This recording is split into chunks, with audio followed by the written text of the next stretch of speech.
আসসালামু আলাইকুম। নতুন ভিডিওতে স্বাগতম। এবারের ভিডিওতে আমরা ইলাস্ট্রেটর নিয়ে আলোচনা করব। ইলাস্ট্রেটরে কিভাবে আমরা স্ক্রিপ্ট ইনস্টল করতে পারি এবং অনেক কাজকে ভেরি সিম্পলি, ইজিলি, ডাইনামিকভাবে আমরা করতে পারি। প্রথমত বিষয়টা হলো স্ক্রিপ্ট জিনিসটা আসলে কি? স্ক্রিপ্টটা হলো কয়েক লাইন কোড, যে কোডের মাধ্যমে বা যে কোডগুলো মূলত ডেভেলপাররা তৈরি করে থাকে, এবং এই কোডগুলোকে আমরা যদি ইলাস্ট্রেটর ফাইলে রান করি, ইলাস্ট্রেটর সফটওয়্যারে আমরা রান করি, তাহলে অনেক ম্যাসিভ কাজ সংক্ষিপ্ত আকারে হয়ে যাবে। তো এটা আসলে কিছু ডেভেলপাররা কিছু জাভাস্ক্রিপ্টের কোড দিয়ে একটা ফাংশনালিটি তৈরি করে, যেটা ইলাস্ট্রেটরে বিভিন্ন ধরনের শেপ, অবজেক্ট বা কাস্টমাইজেশন অনেক কিছু তৈরি করে। তো আমরা আসলে স্ক্রিপ্টের ব্যবহার করে অনেক ইজি ভাবে অনেক কঠিন কাজগুলোকে করে ফেলতে পারবো একটা প্রোগ্রামিং কোড রান করার মাধ্যমে। তো আমরা যদি ইলাস্ট্রেটরে চলে যাই, তো আমরা কিভাবে রান করব সেটা আমি দেখাই।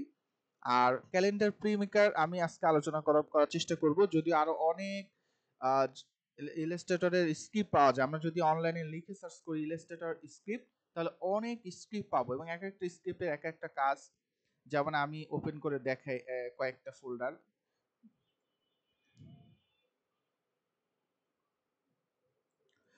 এটা হচ্ছে ধরেন ইলাস্ট্রেটরের কিছু স্ক্রিপ্ট, এগুলো সব অনলাইন থেকে ডাউনলোড করা। এগুলো হচ্ছে আমরা যে কেউ ডাউনলোড করে নিতে পারবো। এটার এক একটা কাজ, ধরেন আমার অনেকগুলো শেপ তৈরি করা দরকার।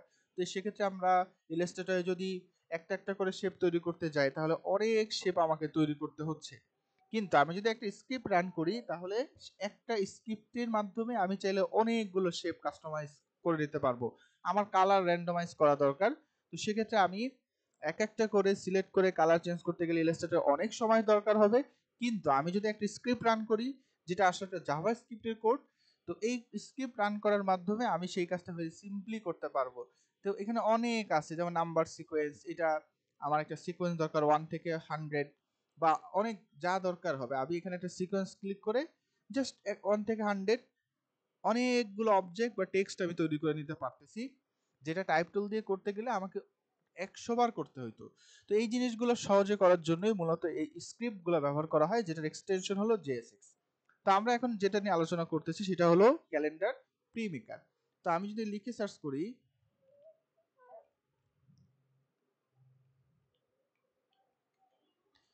তাহলে আমি একটা ওয়েবসাইট পাবো, যে ওয়েবসাইট নাম হলো গিটহাব। গিটহাবের ভিতর আসলে যে কোডগুলো ডেভেলপাররা আপলোড করে রাখে।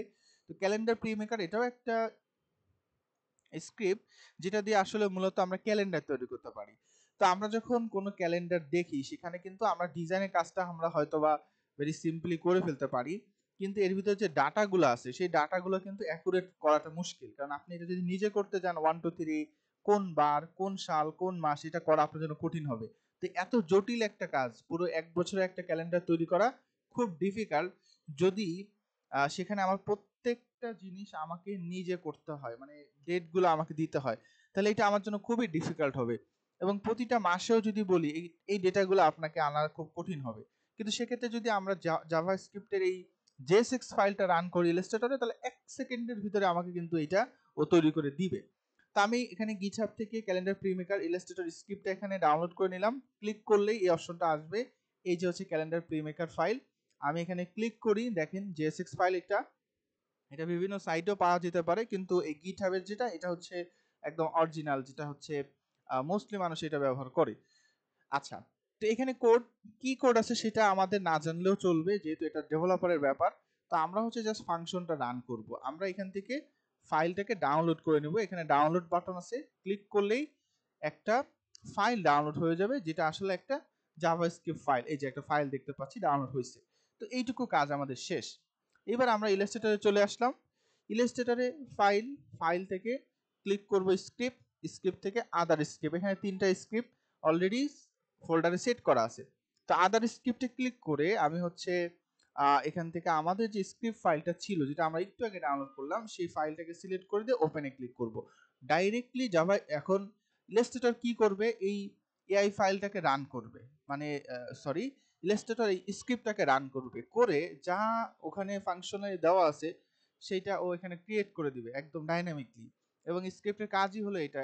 অনেক ছোট একটা স্ক্রিপ্টের মাধ্যমে ইলাস্ট্রেটর অনেক বড় সমাধান করা যায়, অনেক কাজ করা যায়। এটাই হলো ফাংশনের মেইন ব্যবহার। তো এখানে বলতেছে কোন সালের ক্যালেন্ডার, আমি যে কোনো সাল দিতে পারি, আমি দিলাম 2025 বা 26। এবার ওকে দিলাম। তারপর বলতেছে enter name of month by comma, আপনার এখানে যে কয় মাসের দরকার সেটা দিতে পারেন, অথবা পুরো এটা আনচেঞ্জ রাখতে পারেন, তাহলে সব মাসের আসবে, অথবা শুধু জানুয়ারি চাইলে শুধু জানুয়ারি বা ফেব্রুয়ারি দিতে পারেন, প্রত্যেকটা মাসের মাঝখানে হবে হচ্ছে কমা। তো আমি এখানে ওকে দিলাম। তারপরে এখানে day, number of day, week, মানে দিনগুলো আমি এখানে দিতে পারবো। তো এখানে আপনি চাইলে এটা আপ অ্যান্ড ডাউন করে দিতে পারেন, যেমন অনেক সময় স্যাটারডে দিয়ে শুরু হয়, অনেকে মানডে দিয়ে শুরু হয়, এটা আপনি আপনার মতো করে সেট আপ করে দিতে পারবেন। আমি এটা আনচেঞ্জ রাখলাম, ওকে দিলাম। তারপর হচ্ছে ইন্টার হলিডেজ, আমি হলিডেগুলোকে যদি আলাদা মার্কিং করতে চাই তাহলে হলিডেগুলো কমা দিয়ে আমি দিব প্রথমে ডেট, তারপরে মান্থ। যেমন আমার জানুয়ারির 1 তারিখে একটা হলিডে আমার দরকার, হলিডেটা কিসের জন্য আমি সেটাও বলি। ধরেন আমরা ক্যালেন্ডার তৈরি করলে সেখানে স্পেশাল ডেজ থাকে যে এই দিনগুলো হচ্ছে হলিডে। তো এই যে 10 দিন 15 দিন বা মাঝখানে যে বছরের ভিতরে যে দিনগুলো থাকে যেখানে বন্ধ বা ছুটি, সেটাকে আমি স্পেশাল ইলাস্ট্রেশন বা মানে ব্যাকগ্রাউন্ড বা কালার সেট করতে চাই, সেটা এখান থেকে আপনি হাইলাইট করে দিতে পারেন। তাহলে পরবর্তী ডিজাইনটায় ও স্পেশাল ভাবে আপনি কি করতে পারবেন, মার্কিং করে দিতে পারবেন যে এই 10টা দিন স্পেশাল, কারণ এই দিন ছুটি আছে, পূর্ণিমা বা ঈদ আছে, ঈদ উল ফিতর, অন্য কিছু আছে।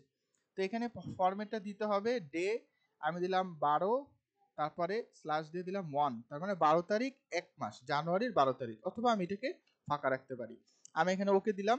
এবার একটু সময় নিবে প্রসেসিং এর জন্য, এই যে প্রসেসিং করবে, করে টোটাল সুন্দর করে যে ইগুলো ছিল, ডেট গুলো ছিল, দেখেন সব তৈরি করে দিছে, পুরো 1 বছরের ক্যালেন্ডার তৈরি করে দিছে, এবং 2026 সালের ক্যালেন্ডার, যেটা এখানে আপনি মিলায় দেখতে পারেন, এখানে ক্লিক করে মিলায় দেখতে পারেন, দেখবেন একদম অ্যাকুরেট ক্যালেন্ডারই তৈরি করে দিছে। এখন মূলত এই স্ক্রিপ্টের মাধ্যমে ইলাস্ট্রেটর কি তৈরি করছে, এখানে কিন্তু অবজেক্ট তৈরি করছে, এগুলো কিন্তু টাইপ টুল দিয়েই তৈরি করছে, এগুলো আমি চাইলে মডিফাই করতে পারবো, এডিট করতে পারবো, যে কোনো কাস্টমাইজ করতে পারবো।